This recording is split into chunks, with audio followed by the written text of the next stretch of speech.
ज्या प्रकारे घटना घडलेली आहे तुम्ही नेमकी CCTV सुरू करण्याची मागणी केलेली आहे। सध्या रत्नागिरी शहरातील CCTVची पोझिशन काय आहे? रत्नागिरी शहरामध्ये घडलेली घटना ही अत्यंत दुर्दैवी निंदनीय आहे। माणुसकीला काळीमा फासणारी घटना आहे। नुकतंच काही दिवसापूर्वी बदलापूर इथे घटना घडली होती। संपूर्ण महाराष्ट्र त्यासाठी पेटला होता। आपण सर्वांनी पाहिलेलं आहे आपल्या माध्यमातून। पण रत्नागिरीसारख्या एक सुसंस्कृत शहरामध्ये अशातली घटना घडते, दुर्दैवाची गोष्ट आहे।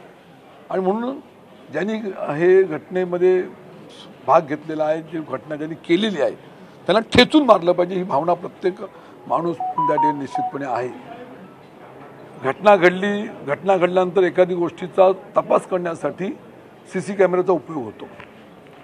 रत्नागिरी जिल्हा नियोजनच्या माध्यमातून CCTV करता निधी उपलब्ध करून दिला। आम्ही सर्व पालकमंत्री असतील, आमदार आणि मंडळी असू, आणि मग ते बसवल्यानंतर त्याची देखभाल करणं, त्याची दुरुस्ती करणं ही जबाबदारी त्या संबंधित विभागाची असते।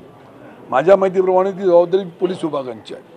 आणि पोलीस विभागाने बदलापूरची घटना घडल्यानंतर अलर्ट व्हायला पाहिजे होतं। एखादा पूल कोसळला, एखादी घटना घडली की त्याचं स्ट्रक्चर ऑडिट केलं जातं, परंतु इथले आमचे पोलीस, इथलं प्रशासन ठप्प बसलेलं आहे। त्यांनी काही केलं नाही असं माझं मत या ठिकाणी आहे। आणि मग पोलिसांवरती जो इथला प्रमुख आहे देखरेख करणारा, त्याला पहिला निलंबित केलं पाहिजे अशी माझी वैयक्तिक आणि आमच्या सर्वांची मागणी त्या ठिकाणी आहे।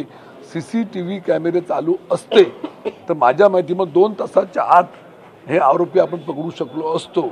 हा जेवढी जो उशीर होतोय त्याला जबाबदार पोलीस विभागाचं आहे असं माझं स्पष्ट मत या ठिकाणी आहे।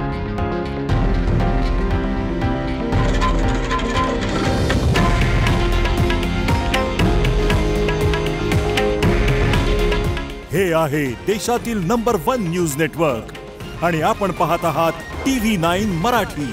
काळजी तुमची, हित महाराष्ट्राचं।